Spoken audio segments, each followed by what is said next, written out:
അദ്ദേഹത്തെ നിങ്ങളാരും തനിച്ചാക്കി വിഷമിപ്പിക്കരുത്. എന്താ രാധേ, നീ എന്തൊക്കെയാ പറയണേ?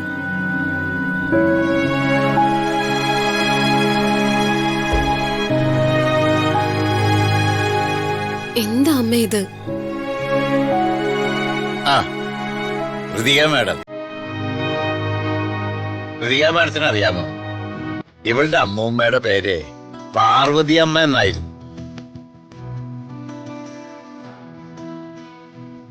ഞങ്ങളൊക്കെ ഒരു നെൽപ്പാടത്തിന്റെ അക്കരയോ ഇക്കരയോ ആയിരുന്നു താമസിച്ചിരുന്നത്.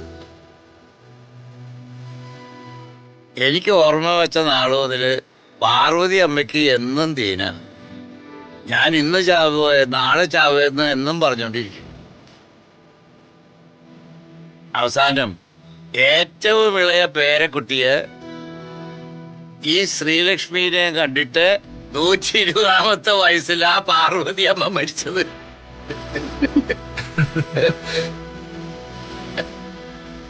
ആ പാരമ്പര്യമുള്ള കൊച്ചുമകളാ ഈ പറയണത്. നേരത്തെ പോവും, നേരത്തെ പോവും. ഒന്ന് പോവേണ കേട്ടോ.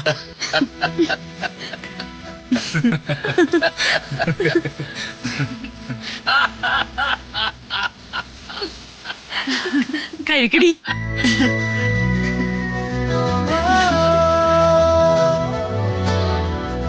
കഴിക്ക.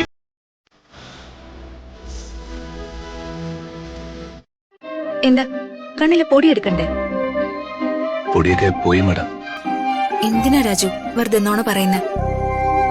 ഡിന്നർ കഴിച്ചുകൊണ്ടിരുന്നപ്പോഴേ രാജുന്റെ മുഖം ഞാൻ ശ്രദ്ധിച്ചു. എന്തു പറ്റി? അച്ഛന്റെ കാര്യോർത്ത് വിഷമം വന്നോ? എന്നോട് പറയാൻ ബുദ്ധിമുട്ടാണെങ്കിൽ പറയണ്ട കേട്ടോ. ബുദ്ധിമുട്ടുണ്ടായിട്ടൊന്നും അല്ല മാഡം. വിഷമങ്ങളൊന്നും ആരോടും പറഞ്ഞ ശീലമില്ലഞ്ഞിട്ടാ. അച്ഛന്റെ കാര്യത്തില് മനസ്സിന് വിഷമം ഉണ്ടോന്ന് ചോദിച്ചാ ഉണ്ട്. നല്ല വിഷമമുണ്ട്. എല്ലാ വിഷമങ്ങളും മനസ്സിന്റെ ഉള്ളിൽ ഒതുക്കിയ ശീലം. അതുകൊണ്ടാ വർമ്മ സാറിന്റെ മകളുടെ വിഷമങ്ങളും എനിക്ക് മനസ്സിലായതും സഹായിക്കണമെന്ന് തോന്നി തുടങ്ങിയതും. പക്ഷേ അതെവിടെ ഇങ്ങനെ അദ്ദേഹത്തിന്റെ മകളെ എന്റെ വീട് വരെ എത്തിക്കുമെന്ന് ഞാൻ ഒരിക്കലും കരുതിയില്ല. മാഡം ഈ വീട്ടിൽ വന്നപ്പോ തൊട്ട് അതോർത്ത് എനിക്ക് നല്ല വിഷമമുണ്ട്. പക്ഷെ എനിക്കിത് ആരോട് പറയാനാവൂ? മാഡത്തിനത് മനസ്സിലാവൂ? രാജു,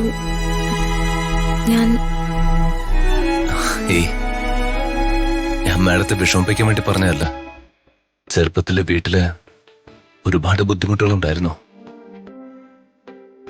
അന്ന് ഞങ്ങൾ ഇങ്ങനൊരു വീട്ടിൽ പോലും അല്ല താമസിച്ചിരുന്നത്. ഒരു കൂരയില താമസിച്ചിരുന്ന. മഴ വന്നാ ചോരും. മഴക്കാലത്ത് രാത്രിയിലൊന്നും ഉറങ്ങാനേ പറ്റില്ല. അപ്പോ വീട്ടിലെ വിഷമങ്ങളും പ്രാരാബ്ദങ്ങളും ഒക്കെ സ്കൂളിൽ ചെന്ന് കൂട്ടുകാരോട് പറയും. കുറെ കഴിഞ്ഞ് മനസ്സിലായി അങ്ങനെ പറയുന്നോണ്ട് പ്രത്യേകിച്ച് ഒരു കാര്യമില്ലാന്ന്. ദോഷങ്ങൾ ഒരുപാടുണ്ടായി കേട്ടോ. അവഗണന, പരിഹാസമൊക്കെ ഒരുപാട് കേട്ട് കഴിഞ്ഞപ്പോ തീരുമാനിച്ചു ഇനി മനസ്സിലെ വിഷമങ്ങളൊന്നും ആരോടും പറയരുതെന്ന്. അങ്ങനെ ചെറുപ്പം മുതലേ വിഷമങ്ങളൊക്കെ ദേ ഇവിടെയാ. പുറത്ത് ആരെ അറിയിക്കാറില്ല. ചേച്ചിയുടെയും അളിയന്റെയും വീട് പണി, ശ്രീലക്ഷ്മിയുടെ പഠിത്തം, ഇന്നതേ നല്ല രീതിയിൽ കഴിഞ്ഞിരുന്ന ഹരീഷ് ഓട്ടോ ഓടിക്കാനും തുടങ്ങിയിരിക്കുന്നു. അവന്റെ കാര്യം മുമ്പിലങ്ങനെ കടല് പോലെ കിടക്കുകയല്ലേ പ്രശ്നങ്ങള്. അതിന്റെ കൂടെ ഞാനും അല്ലേ.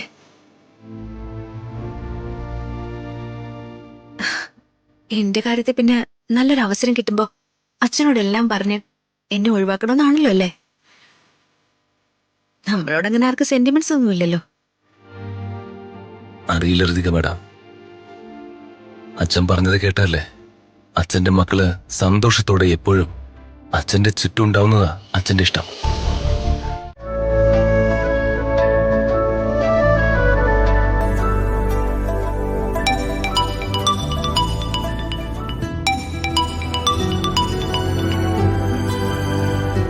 ഹലോ.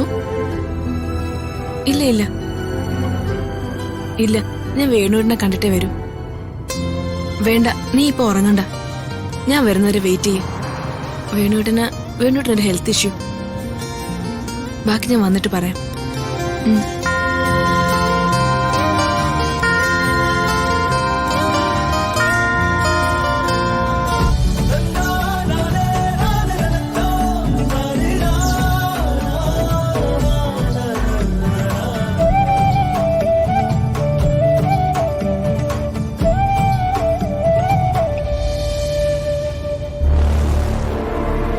ഇവിടെയല്ലേ മേഡം? വേണ്ട, നിർത്തണ്ട. കാറ് മുന്നോട്ട് പോട്ടെ. എന്തുപറ്റി? ഞാന് ഒരു സാധനം വാങ്ങാൻ മറന്നുപോയി. ആ ശരി.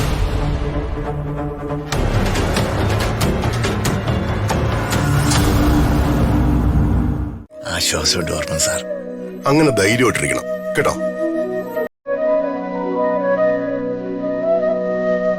മനസ്സിന്റെ ധൈര്യമാണ് ശരീരാരോഗ്യത്തിന് ഏറ്റവും പ്രധാനം.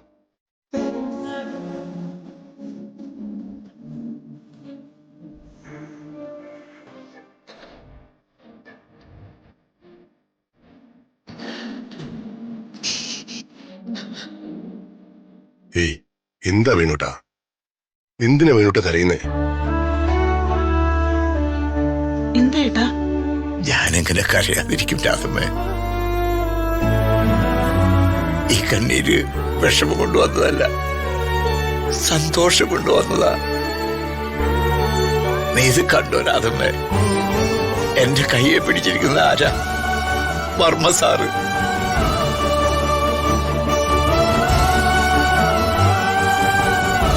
വർമ്മ സാറ് ഈ വയസ്സനെ വന്നു കണ്ട് കയ്യെ പിടിച്ച് ആശ്വാസവാക്ക് പറയുമ്പോ വലിയ സന്തോഷം.